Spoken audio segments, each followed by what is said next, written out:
Assalamualaikum. Kali ini channel Baba Boncu akan tabaruk wisata religi ke masjid yang tertua yang berada di Bogor. Terkenalnya dengan Masjid Kramat Empang. Nama asli masjid ini bernama Masjid An-Nur Empang. Masjid ini terletak di Jalan Lolongok, Kelurahan Empang, Kecamatan Bogor Selatan. Masjid tua ini merupakan salah satu destinasi para penziarah baik lokal maupun mancanegara. Masjid An-Nur ini sangat populer sebagai destinasi ziarah karena terdapat makam pendiri masjid sekaligus seorang alim ulama besar bernama Al-Habib Abdullah bin Muhsin Al-Attas yang berasal dari Tarim, Yaman. Masjid ini dibangun oleh Habib Abdullah pada tahun 1318 Hijriah dan terinspirasi dari sebuah masjid di wilayah Tarim dengan nama yang sama. Bukan sekedar namanya saja yang sama, tapi bangunan, bentuk, potongan-potongannya, dan luas pun serupa dengan Masjid An-Nur yang berada di Tarim, Yaman. Makanya nama masjid ini pun diberikan nama yang sama, yaitu Masjid An-Nur Empang. Kedatangan Habib Abdullah ke Indonesia dengan ilmu agamanya yang luas kala itu menjadikan banyak masyarakat yang berguru kepadanya. Hingga kemudian banyak murid-muridnya yang kini turut menjadi ulama besar dan kenamaan di wilayah masing-masing.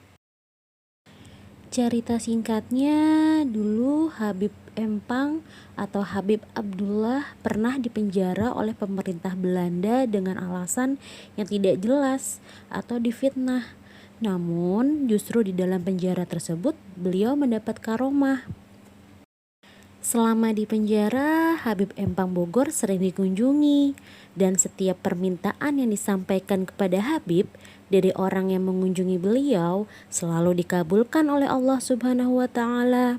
Bahkan membuat para penjaga terheran-heran dan akhirnya merasa kelelahan akibat banyaknya orang yang mengunjungi beliau. Akhirnya mereka mengusulkan kepada kepala penjara agar membebaskan Habib. Namun Habib justru menolak dan berkata lebih senang berada di penjara dan akan menunggu sampai selesai masa hukumannya. Dikisahkan bahwa pimpinan penjara memerintahkan bawahannya untuk mengikatkan rantai di leher Habib. Namun atas izin Allah Subhanahu wa taala, rantai tersebut terlepas dari leher Habib. Justru kepala penjara beserta keluarga dan kerabatnya merasakan sakit panas. Sekelas dokter pun tidak mampu menyembuhkan penyakit yang diderita kepala penjara beserta keluarga tersebut. Barulah dia sadar mengalami hal tersebut akibat menyakiti Habib. Lalu kepala penjara itu mencari tahu bagaimana dirinya bisa sembuh. Habib menjelaskan bahwa rantai tersebut harus dililitkan kepada kepala penjara tersebut agar penyakit yang dideritanya bisa hilang. Merasa tidak punya pilihan, kepala penjara pun mengikuti instruksi dari Habib. Lalu atas izin Allah Subhanahu wa taala, hilanglah penyakit yang diderita kepala penjara tersebut beserta keluarga dan kerabatnya. Wallahu a'lam bishawab. Habib Abdullah menikah dengan wanita keturunan Dalem.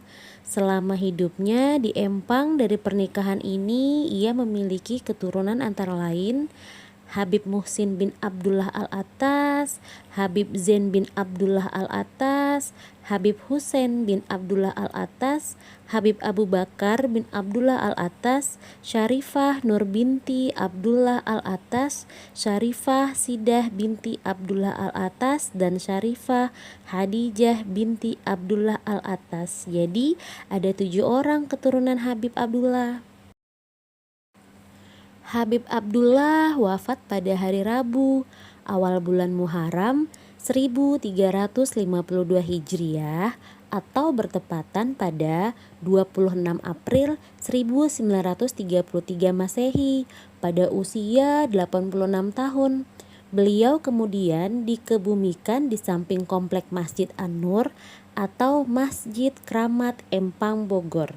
Sepeninggal Habib Abdullah, majelis taklim yang ia asuh selama ini kemudian dilanjutkan oleh sahabat sekaligus muridnya yakni Habib Alwi bin Thohir Al-Haddad.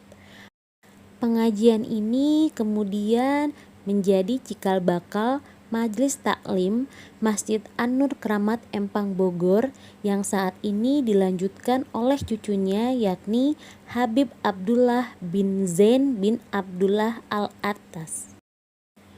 Acara pengajian rutin setiap malam Jumat selalu diadakan pembacaan kitab Maulid Nabi Ad-Dibai karya Syekh Abdurrahman Ad-Dibai yang dibacakan di dalam masjid, tepatnya di ruang tengah yang hanya dibuka saat pengajian malam Jumat saja. Setiap tahun pun acara Maulid Nabi yang diselenggarakan di masjid ini selalu ramai oleh para jamaah, bahkan dari luar daerah Bogor. Beberapa kali juga mantan Presiden Indonesia Bapak Susilo Bambang Yudhoyono turut hadir saat beliau masih menjabat. Jajaran ulama, dai, hingga tokoh politik pun acap kali terlihat hadir saat maulid diselenggarakan di Masjid Empang. Di samping Masjid Empang masih berdiri rumah peninggalan sang pendiri masjid yang kini ditempati oleh keturunannya. Jika ingin mengunjungi rumah tersebut memang tak mudah karena dijaga oleh Khalifah Empang yang merupakan keturunan beliau. Khalifah ini diamanahi untuk menjaga masjid, makam, dan rumah Habib Abdullah sehingga kunjungan ke rumah tersebut harus seizin Khalifah Empang tadi.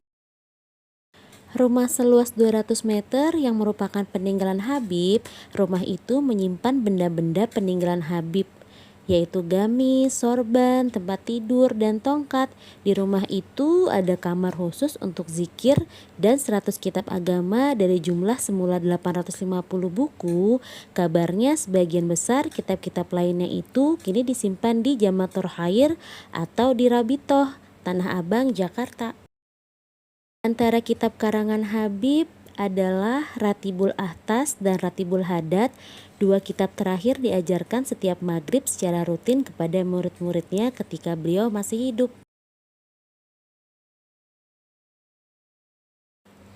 Demikian kisah singkat dari Habib Abdullah bin Muhsin Al-Attas atau yang dikenal dengan Habib Empang Bogor. Semoga channel ini bermanfaat.